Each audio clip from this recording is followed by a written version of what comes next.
Good afternoon and welcome to Padre's Ponderings. You doing a little glass cleaning? Yeah, I kind of got smudged there. I want to be able to see you and see the people online. Instead of just kind of blur over there, you know, half of your face was missing. Oh, okay. Well, good. Yep. I don't have my computer today. It's been an interesting, very, very busy day. So my computer was about to die. So I have my phone. It's a sad story there, It isn't is sad. Sad story. I've been busy this morning. Well, I'm glad you've been busy. I'd hate to think you're just sitting around. Yeah, I know. What you got around your neck? That some kind of new little deal there? No. It was, Is it a locket? no, it's actually not. It looks like it. Yeah, it looks like it'd have a picture in it or something. It was my husband's grandmother's. Very pretty. Yeah. So. Your great-grandmama used to wear cameos. Old-time cameos. Beautiful. Made out of pearl stuff and really pretty. Those are pretty. Mm-hmm. So you been busy today or you just been kind of snoozing? I try to keep a few things going. What do you mean I've been busy today? Yeah, I've been getting it. I know. Oh my goodness. Next week is a heavy hitter. Yes, sir. I've been working on that, got my Palm Sunday weekend sermon done, got my Easter sermon done. Questions due for all that. I know. Started thinking about what I want to do with the Monday on the Bluff. There's no time to be sleeping here next week now, to be busting it all week long. I know, and hopefully you guys found it was in the e-news on Thursday, and then on the calendar where it gives the different services, it was also linked there where you could do sermon notes to follow through this week after Jonathan's sermon on religion versus the gospel and in the garden. Yep. So they'll be coming, more will be coming this week for the two new. So you said the questions out ahead of time? On Thursday. Okay. So this coming Sunday be the first time we've done that. Jonathan will be on both campuses and I'll be on both campuses, tag teaming so I'll preach chapel at 10 o'clock and Jonathan will do 8 o'clock and Cross Point. And I'll hand off to him during communion here so that I can cut over that way and make it in time. No, I'm not going to run. I'm going to have somebody drive me over there. Running day's over. Yeah. All right, registration for services opened for Holy Week and Easter yesterday morning. 10 o'clock historic filled up by yesterday afternoon.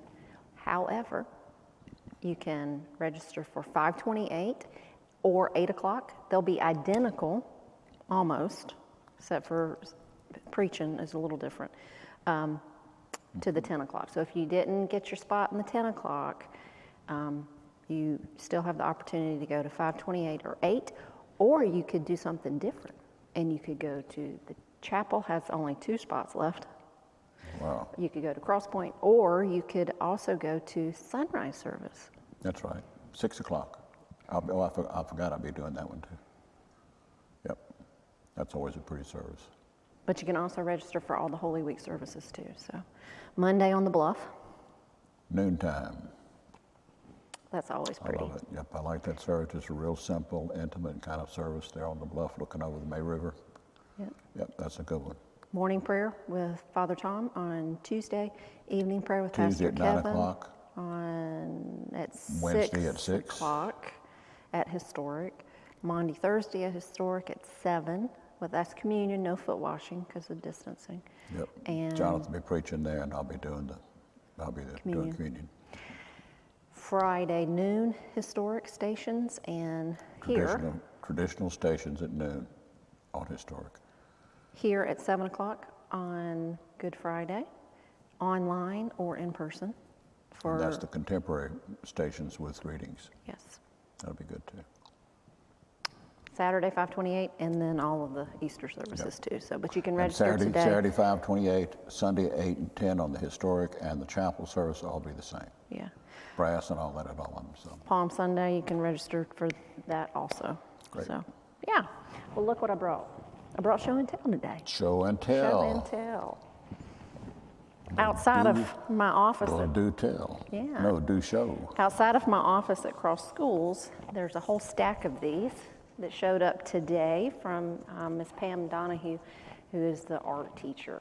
And she's had her art students working on the Stations of the Cross for Cross Schools. So each one was assigned a station to paint or sketch or anything.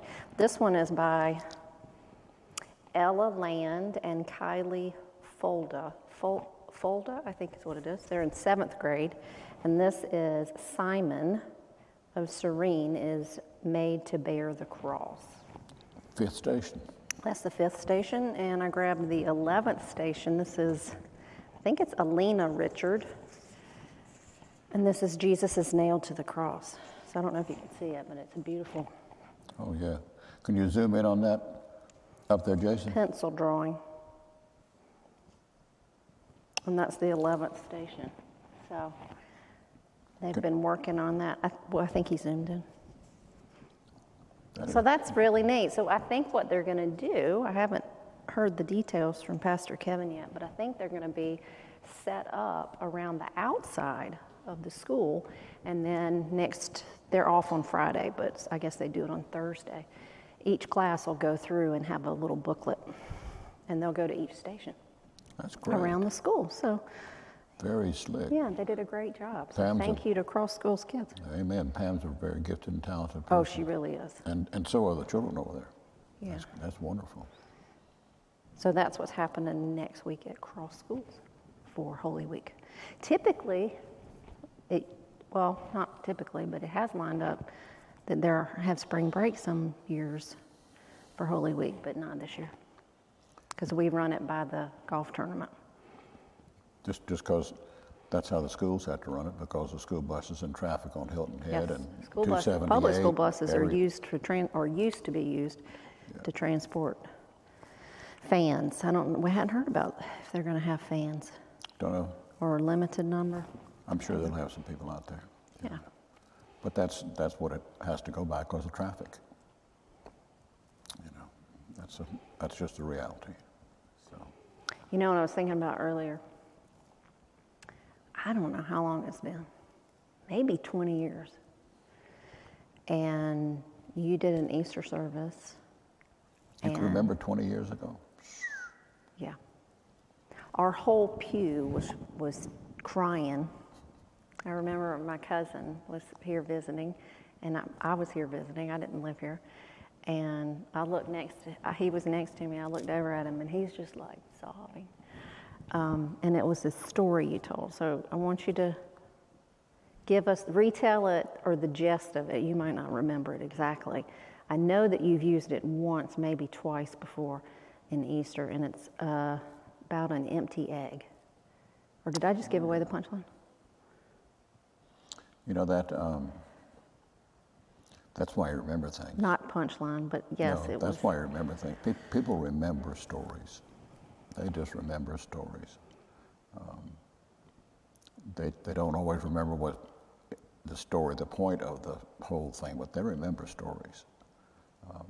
And I've used some good ones over the years. I'm going to use one in Easter this year that I haven't used in a long time, but it's about a soldier going off to war. But anyway, the one you're talking about, if I remember correctly, and that has been a long time ago, 20 years, whoa. But may I say the old voice? Still got it. Still got it. It was many moons ago. Go back into the archives and bring that one forward, you know. The story was about a classroom full of children. And one of the children in there was mentally incapacitated. And so the teacher, it was coming up to Easter time, so the teacher, I guess, was an art teacher, because she asked each of the children to depict the resurrection. And they all did, except that's Good Friday, Station of the Cross, but they all did drawings or pictures or whatever. And then on the day that they were presenting their things, the teacher had each one of them come up and show their picture and tell them what the picture meant and how they related that to Easter. And so the little fellow that was incapacitated, came up, and he just had a plastic egg, and he opened it up, and it was empty. And all the children started laughing at him because there wasn't anything to it. And he said that it depicted it was about the empty tomb, that Jesus wasn't there when they went. Well, the little fellow died. I want to say it was maybe 6 weeks after that, something like that. And they had the funeral for the little fellow, and the coffin's there in the front of the church. And all the children in the class went to the funeral. And when the funeral was over with, each one of the children went up and put an empty egg on the top of the little fellow's casket.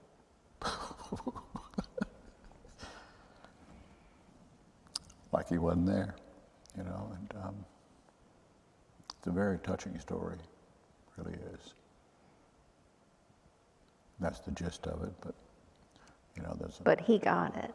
He died. Right, but the little boy got it. Yeah, the little boy got it. So he's the understood. one in the class. Everybody didn't think he was very sharp, but he's the one that got it.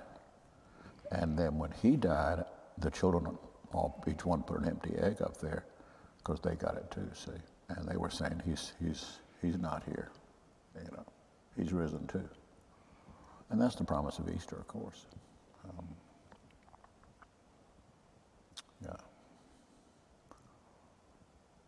And the stories that I have this year in my Easter sermon, one of them is about a man going off to war, leaving a wife and a little boy.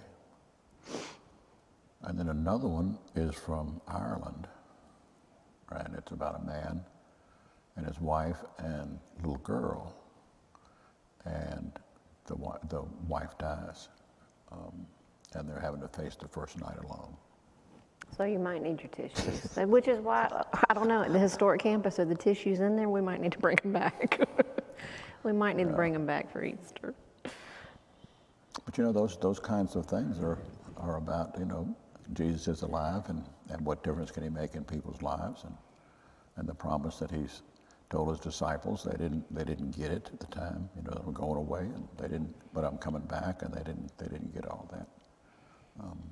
And so the scriptures talk about the two Marys is what I'm going to be talking about. The Marys go to the tomb, and the scriptures say that they are frightened, but filled with joy.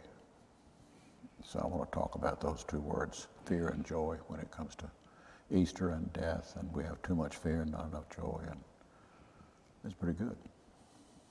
But that's another story. For next Sunday. Yeah. I like reading and looking for stories, and because I enjoy books with stories, and the books that I like are biographies, real stories, and I like those a lot. And those fellows and men and women that I read about, it is so true that fact is more enthralling than fancy or fiction, whatever you want to call it. So did you finish Lou Gehrig? Oh yeah. I need to watch the movie, but I need to find that. I can get it. I've seen it before. Mm-hmm. She's quick on the Amazon or the Netflix or whatever she's got programming. She can find that. So I want to call the Lou Gehrig story. Gary Cooper is the star. Mm-hmm. Yep. So I look forward to seeing that. Didn't get to it. Got distracted, started reading about Joshua instead. I'm going to preach on Joshua right after Easter. And then I think if all goes well, I'll teach on Joshua for 4 Wednesday nights. He's a linked person in Scripture, but he's one of those people that I think if there wasn't a book named after him, people would overlook him. But he's a powerhouse leader. And my reading through the Bible in a year just started Joshua. It's great. So Moses is now gone, and now we're picking up Joshua. My servant Joshua. As I was with Moses, I will be with you. Do not turn from the right or the left. Mm-hmm. Yep. Yeah, I've been hanging out a lot in the Old Testament lately. That's the heart, that's the root of everything that we've got in the New Testament. Mm-hmm. The New Testament just fulfills the Old. And you can't really get the New Testament unless you thoroughly get it without an understanding of the Old. Mm-hmm. And now does the Old stand alone without the New? It's like the part one, part two, you know. So that's a good segue into if you're a woman and you would like to find a Bible study. We have a virtual Bible study for women through Zoom. We just finished one 2 weeks ago, and now we're going to be starting another one the Friday after Easter. So that's April 9th. If you'd like to join us, send an email to info@thechurchofthecross.net, and I will connect you with how to order the resource and how to sign up. And it's going to be a journey through Psalms and Proverbs. I thought you were just talking about Joshua. Well, that's different. The Yeah, Bible study, Joshua. in my Bible study, we've already gone through Joshua. So now this is reading through the Bible in a year. So that's a personal thing you're doing there. That's separate. Okay. Yeah.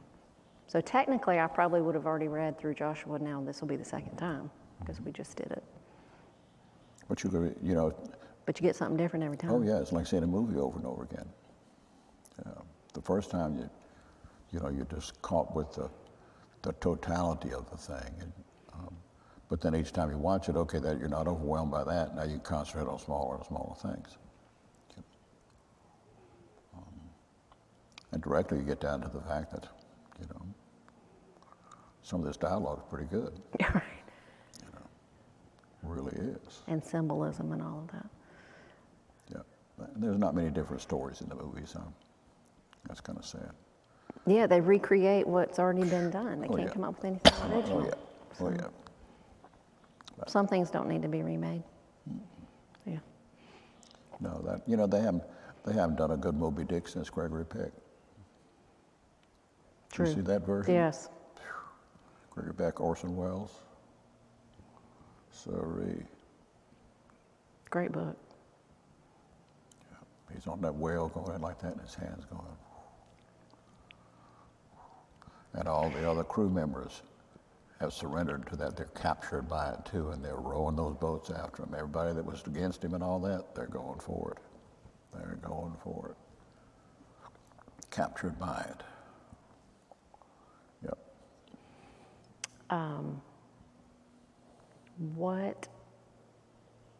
So next, all right, wait a minute. This coming Tuesday, we'll have Padre's Ponderings. But the week after Easter, you're going to take a little bit of a break, right? That's what your mother tells me. She who must be obeyed. She has a birthday this week. Yes, she does. March is kind of a big month. She has a birthday this week. Anniversary and birthday. Mm-hmm. Yep. I'm glad we don't do much with things like that, so she's not expecting a present. No expectations. She does. But you know what? The presents are steady. There were two boxes delivered yesterday at the house. One of them was very heavy. And then there was this other one that was on the top of it. I don't know what was at that disappeared. That means you didn't need to know what it was. That's right. That's right. You don't have to know everything. There's only so much you can keep up in here. You don't need to know what comes with one click. You know, and I'm thankful that I don't need to know everything.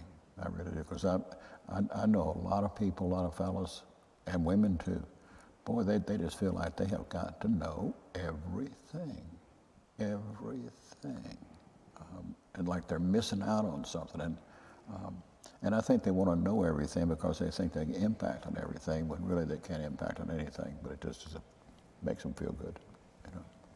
It's that same attitude that drives people to buy those magazines at the checkout in the grocery store.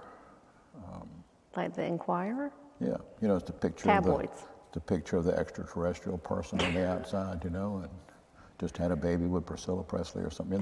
There's those kind of headlines on it, and people will pick that trash up and read it. Like, God, I didn't know that. I need to catch up on something here. Oh my goodness. I think it makes we're suckers. but and I think it also part of that motivation is it makes you feel better about yourself. Well, maybe that's it. Maybe Wow, I've got problems, but that's not one of them. Yeah, but I may have some problems because I picked this magazine up here. Whoa, God. But we're a gullible group. We seriously are. Yeah. We seriously are. Of course, I don't know if they still have those magazines. It's been a long time since I've been at the grocery store. They did. They do still have them there? Yeah, lots about the royal family and all. Yeah. I missed the thing with Oprah. So did I. Oprah and the boy and girl. What's Harry and Meghan. Meghan. Okay, Yes. I missed that. I did too. I think we're all right. I think we're all right for not. You know, I wasn't too interested in them when they were still living in England. You know, that whole thing. I have great admiration for the Queen. I think the Queen's first rate. Kind of gets a little shaky after that, but she's really been quite the person. Yeah, how many years has she been on the throne? 60-something. 60-something. It was, I want to say 1950 or 51 or 52 when her daddy died. And Winston Churchill was her prime minister. She's seen a lot. Oh man, Margaret Thatcher later. I mean, she's She's dealt with a lot. She's seen a lot of stuff. But she just kind of rides above it. I know. That is amazing. She's a symbol of hope and all this kind of stuff for folks over there. Of better days, past and present. Yep. I think she takes vitamins too. I think she takes a lot. I think she takes vitamins too. I think she takes a lot. Mm-hmm. Yeah, I think she takes vitamins. So next week you're going to be like doubling up on your honey and your vitamins, and there's no telling what your mom will have in that little cup every morning. Ready no to roll. telling. Yeah. But you know the secret love to it Holy is Week, though. you take the vitamins, you eat good, and you go to bed early. That's it. See, that's it. I'm not a night owl. And in fact, I've even overcome the fact that it stays light later on. that doesn't affect you. Nah. No, we have shades in the bedroom. And they're good shades. But you know, I get to bed like last night. I went to bed about 7:15, and then I must have read for, I don't know, 45 minutes, an hour, reading on Joshua. Very interesting. Flip out those lights, gone. Sayonara. And then roll at 7:30 in the morning. So, you know, you can, Yeah, I mean, you know what you need to do. yeah. So that works for me. Works for you, Mama. I'm glad. Yeah. So, You have a routine. mm-hmm. Yes. Have my coffee in the morning. And you're ready to roll. Get rolling. Go downstairs. Your mama's got breakfast laid out there. Had a ham and eggs this morning. She said for you not to talk about food today. I said, I think. It was ham that you brought over. Yes, it is. Good ham. That was, yeah. Good ham. Couldn't eat it all yesterday, so I had the leftover with some eggs this morning. It's good. That's a winner. All right, what's a parting word? Because I got to get back to work. So what's a parting word for us this week as we're moving into Holy Week and Palm Sunday's this Sunday? You know, I think the parting word would be get into scriptures. Read about the triumphal entry into Jerusalem, so you know what started on, and then read the events from Palm Sunday through to the resurrection, so that you can see the connectedness all the way through and see that final week how it plays out and the theology of it. Read it in John or anywhere you want to read it, but read it in the scriptures, not in a commentary, just reading the scriptures, and get in touch with what happened, and then from that, why it happened. You need to get in touch with Paul and all that, and they'll interpret that for you, why it happened. That Jesus did come to die for our sins, and to be resurrected from the dead so we can have new life now and forever. So get in touch with scriptures, that'd be the thing. Say your prayers. Get in touch with your sinfulness. So. And you can watch the colors change. Purple today. Sunday, they'll be, on both campuses, it'll be red, red stoles. Friday be black, and then Easter's white. Color of the resurrection. Yep. Fantastic. Perfect. I was in Matthew and Mark this morning Good. reading about that triumphal entry and the turning over of the tables. Yep. So, all right. Well, register for services for Palm Sunday and Holy Week, and be understanding about the social distancing requirements and all of that. If you don't get in the service that you previously would have attended, we are longing for the day that we can all get back to that too. So Thank you for your patience and understanding. We appreciate it. And we hope to see you this weekend. Yep. I'll be in both places. So. With palms in hand. Little palm crosses. Mm-hmm. That's right. All right. So go in peace to love and serve the Lord. Thanks be to God. See you when I see you. Never doubt God's love for you or mine.